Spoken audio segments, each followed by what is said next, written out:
Nowadays, due to social media and page impressions, you can't get away without results. If you don't have results, and you can prove that this was seen by many, many, many people, the jury is very sensitive about this.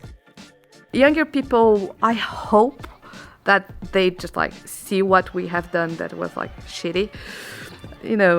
We have seen a lot of bullshit, and hopefully people don't do the same stuff that we have done.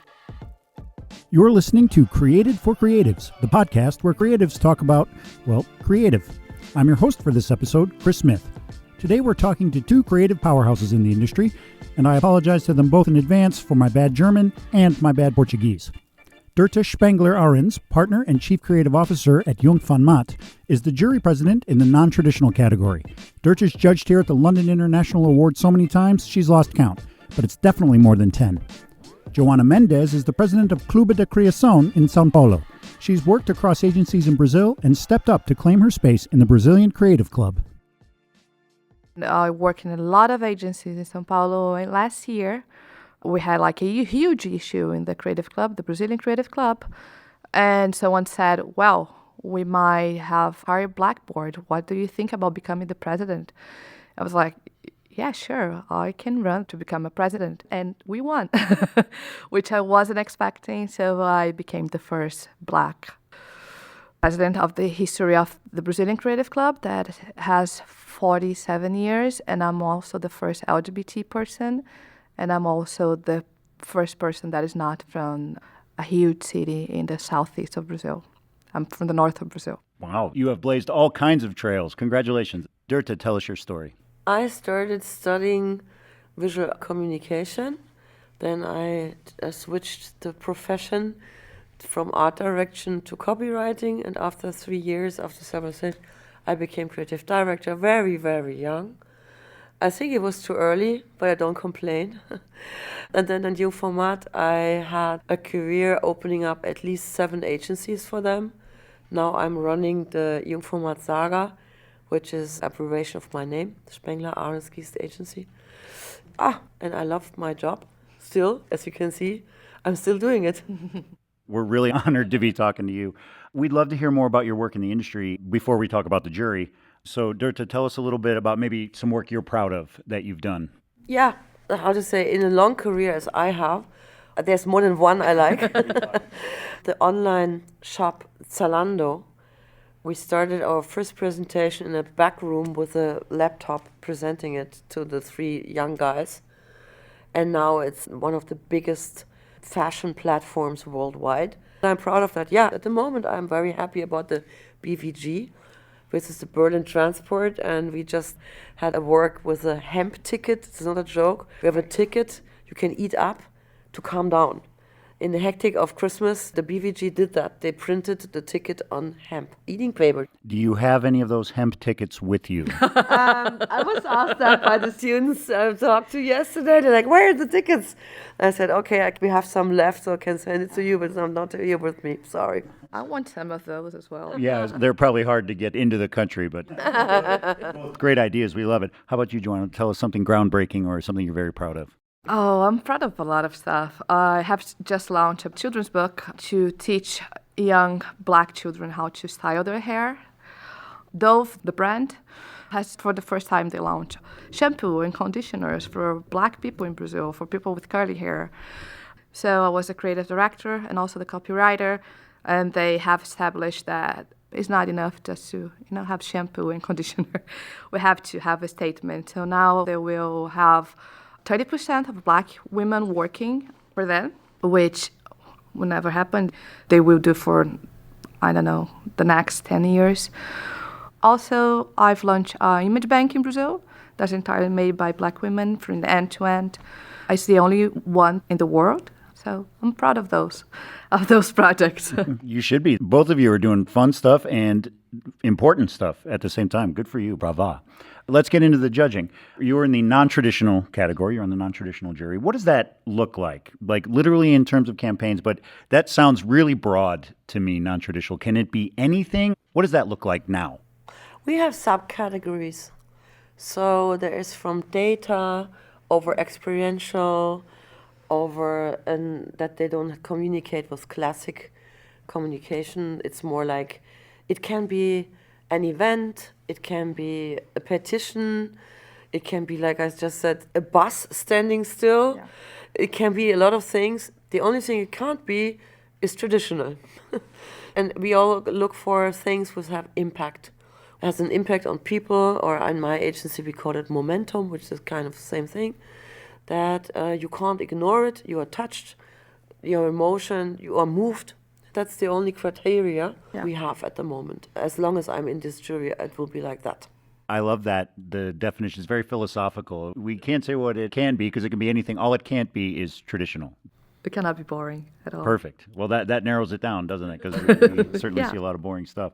So, I'm going to borrow from Marie Kondo a little bit here. What's sparking joy for you, Joana? Like, you see it and you look at the work and it just lights you up. And then maybe what missed the mark a little bit? What sparks joy to me, I really like when people try to change society somehow, even though we not might be able to do that in advertising. And, all this money that we have. In Brazil, we have a lot of money in advertising. So when you just put that for the good of other people, I think that sparks joy to me. And I really, really love to see when a work is well crafted. I really like to see a beautiful work. So that's what sparks joy. Perfect answer. How about you, Dörte? What's making you happy? I love being surprised, clever thoughts, and big emotions. Emotions can be funny. It can be making me cry or make me rethink. And I don't look at things like, is this improving the world? No. I just think about disruption, be convincing, touching, fresh thoughts. Sometimes it's like you say, the craft. For example, this Dove campaign 2 years ago, I guess, where they just had beauty called, say that, and had the mask taken off, and this photography touched everybody around the world. Nobody could not look at it and have a feeling. I always call it the world-class creation. And it's not because this made you cry or, corona and stuff. Same thing goes for things that make you laugh. Unfortunately, it's not in our competition, but I've seen a work from Skittles in, I think, England, where they said a lot of people hated the new green jelly. Yeah. So they complained and they wrote Twitter comments. And they took the time to answer every critical remark. I'm serious. And the best ones were condensed in a 6 hours presentation, which is hilarious. This is so funny. It's crazy thinking. It totally fits the brand. It makes people laugh. It has a new use of data and social media. So I love things that feel fresh, feel new, and make people react on it. All of us in creative, we look at Skittles. They can get away with anything.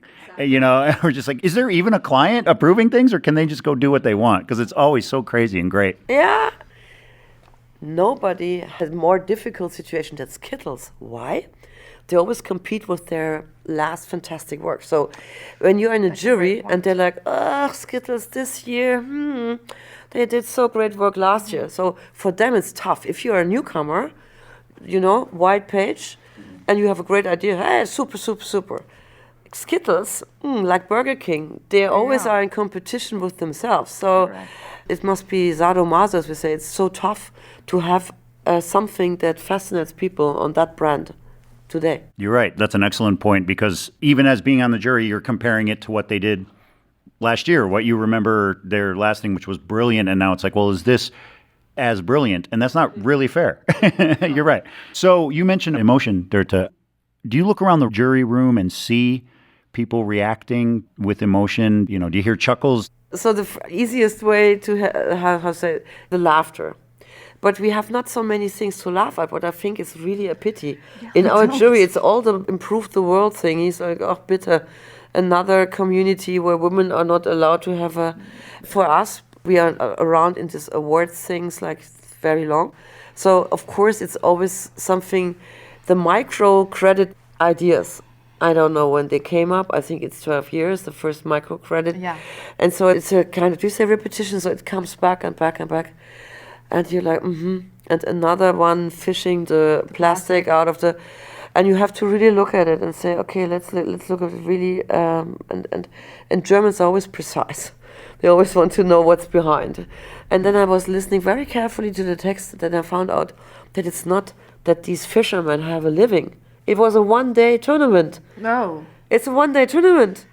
Do you have a sense that these entries are considering their audience out in the world, or are they made for you, the jurors, as the audience? Because if I can tell it's just sort of awards bait, my defenses go up, you know. Well, sometimes I think it's just for us, you know, and then like win a lot of awards and just like a bunch of tap on the back, like, yeah, you were good. But I keep on thinking, if that's what you're bringing to us just one day, and it's so easy to spot, right? Why don't you have a commitment? Why don't you do that constantly? You don't really want to do that for society or for anyone. You just want the awards, which, you know, we could be more honest about it. I also really miss laughing more. I think we are too serious. Sometimes I really miss like some silly stuff and to laugh a lot. Well, laughter's an emotion too. I mean, Exactly. you can make change by making people laugh. To me, it's the best way. Yeah. To answer your question, I think the whole thing improved.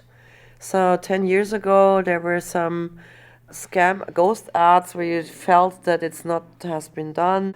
But nowadays, due to social media and page impressions, you can't get away without results. If you don't have results, and you can prove that this was seen by many, many, many people, the jury is very sensitive about this. And the same thing, what I really appreciate is that the pretending things are not awarded anymore. For example, what I really appreciated was FCB for their work, The Contract of Change, where they turned this terrible capitalist system. So these farmers, they have no chance to switch to be more biological because they have tough contracts and problems and getting a credit, all that. So they gave them a contract with a guaranteed income so they could do it. And so they did. And this is something cool because it's for a brand, this support farmers. So they introduced what in Europe is very common, ecological farming. And they introduced it and just started something. That is fantastic. So that's why the juries all over the world said, great. Now, to another example, which I have not seen something powerful in it, Sheba. They had 800 coral reef plants put in the sea saying help. I said, what is this? Yeah, sorry. If you would have bought the Australian reef and have replanted that, super. But not help. And they were so proud of their 800 plants. The impact, the effect, the result is so small, as that's the opposite. You know what I mean? So juries nowadays are sensitive about that, and they award things that have some kind of an obvious impact on and change something, and not just talk about it or pretend. Work that just feels like a stunt done to when awards get attention. I never hold that in as high regard as work that was actually real, had a brief, had to make a difference. I 100% agree. But what now is giving you optimism in the industry? What are you seeing that you're like, all right, it's about time? You've mentioned some, but I think that also discussions like that, you know, we weren't having discussions like that for, 5 years ago. You know, and so I think that we're like, is the jury being more sensitive or just like raising hands? Like, no, I don't think that exists. Oh, that does exist. So I think that those discussions that we are having with people from around the world, they give me hope.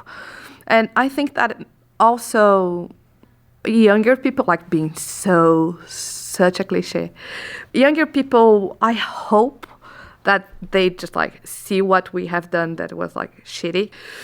You know, we have seen a lot of bullshit, and hopefully people don't do the same stuff that we have done. I hope that sometimes, in German we say it's a pendulum. So sometimes it goes up in that direction and then goes back to that direction. At the moment, for me, the improve the world things are overlapping sometimes, the creativity. And when we started judging, I said, but helped me a lot when I did Cannes jury last. We said, you know what? It's not the cause we are judging. We are judging the creativity. The creative solution. So if you are insecure because you feel such a pity for these cancer kids, yeah, totally. I can tell you, in cancer we had 4,800 entries, and only the NGOs were like one day just seeing the wives beaten by their husbands and children misused and all that. But it helped to see, okay, this is something which really helped the company behind or the cause because it was so creative. Yeah, then it's fantastic and it should be awarded, and it's not about the cause itself. Second, I would love to have a bit more a mix in the future, especially this jury is very, for the good things, okay, but I would have loved to laugh a little more for this Kittel case I just mentioned. Or also what I love is great brand work. I've seen a piece of work, it's not in our jury, where they said, please, guys and girls, draw ketchup. Mm-hmm. And they drew ketchup. And what did they draw? Heinz ketchup. They drew the Heinz bottle. Everybody. What a great way to tell somebody that you have a great brand people believe in. That's awesome. In old times, they would have billboards. Oh, Heinz ketchup has more tomatoes than other ketchups, and it's so yummy. No, these are the ideas I love, and I would like to see more. Because we are, at the end of the day, here to sell something or to make a difference. Or younger target groups should like your brand for that's humor, for being entertaining, for being clever, for having great insights. That's our job, to make our clients kind of successful. I would love to see more variety again. I've had clients send me that Heinz work. Yeah. We love this. Like, this is the kind of, out of the box stuff we want to be doing. So I've seen that many times. Some years ago, I was so envious. It was a launch for the most famous mac and cheese product in America. And they relaunched it, having all artificial flavors taken out. And they did not what normally you would do, announcing, hey, from tomorrow on. So they just switched it and told nobody. So 3 months after the relaunch, without letting anybody know, they revealed that they did it. What a great thing is this. So, because if they had talked about it, everybody's like, yeah, it's not as tasty as it used to be. I miss the artificial, it's not the same. And they just said it's the most successful relaunch of all times because you didn't notice. You love it the same way as you always did, but now it's healthy and before it was not. What a fantastic idea. If I would have been this creative, you can go and leave the business and go home. Yeah, what else can be bigger and better and smarter than that? Yeah. So that's a piece of stuff that really excites me. I agree with her. I miss having fun. I miss laughing. And for example, when I heard someone from our jury laughing, I was like, yeah, this is good. Because, COVID, and I'm a Black queer woman. I'm tired of suffering sometimes, I'm tired to be reminded of my own suffering. Everything's so tiring. It's what I do at home most of the days. It's like, I'm so tired, just want to have a laugh. And I just put something that's really funny. So I agree with you. I miss laughing a little bit more. And I don't think that is something that is in detriment of having great stuff or trying to save the world or anything. We can have both. I think that sometimes when we say something is emotion, we forget that joy is the most powerful human emotion. It's the most powerful. Yeah. So if you're a Buddhist, it's what you yearn for, to achieve the total joy. And it's so much cooler when we are happy and joyful. And so everything that we are seeing here is we are in Las Vegas. They're trying us to be joyful all the time. So I agree with her. I miss that. I miss laughing a little bit more. Do you think there's difficult in pitching humor to brands? Like sort of, as we say, in times like these, are brands just too afraid to be humorous, funny, fun? Or do they feel like they need to be earnest? I was holding a speech in front of some marketeers, and I said there are two big trends in these times. One is escapism, and I reminded them that their grandparents, when the war was, they were running in the most cheesy films with kitsch and love and laughter. And at the same time, the laughter and the humor was having a big time. Why? Because you have so much problems around you, so you want to escape for an hour or two. That's why at the moment there are two big trends. One is the comedians. If you watch, the comedians have a big time at the moment. Making people laugh is fantastic. And the second big trend is engagement. You have to engage to touch people with emotions. And because Corona made this stronger. Before, you had even more rational arguments could make it, but now it's all about the emotion. So if you want to reach people, you have to move them. No matter make them that or that, you have to be relevant to them. So you have to hit their sense of humor or to hit their situation or whatever they are in. That's the engaging. So yes, I think the fun is sometimes to not so self-conscious clients hard to sell because they want to make everything right, correct, yeah? Can we really make people laugh in times like this? I always say, especially in times like this, you have to make people laugh and you will be more successful than your competitor who's trying to be so understanding. Yeah. I think that, well, at least in Brazil, brands are really scared of being canceled. So humor, it's a really easy way to being canceled. But I do a lot of side gigs. So I'm writing a series. And one of the person that I pitched, the series was like a dramatic comedy. And she was like, I don't want it to be a dramatic comedy. Do you mind if it's just a comedy? I was like, yeah, I want it to be just a comedy. And she was like, yeah, I'm really tired of that. I was like, me too. But, people were telling me that this was the one that would sell easily. I just put all of these moments where things are really, really funny instead of searching for drama. Because we need to laugh. We're missing that. We're missing really funny stuff. And and you're just we're missing that. Well, me too. Ladies, thank you so much. Dankeschön. Obrigado. Muito obrigada. I appreciate it. Thank you for having us.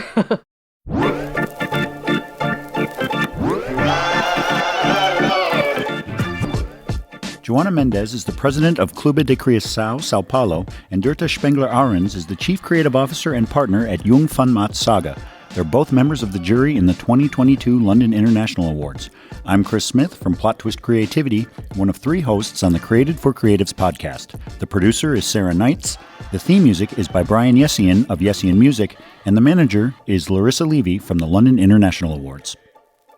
This is an Eardrum production.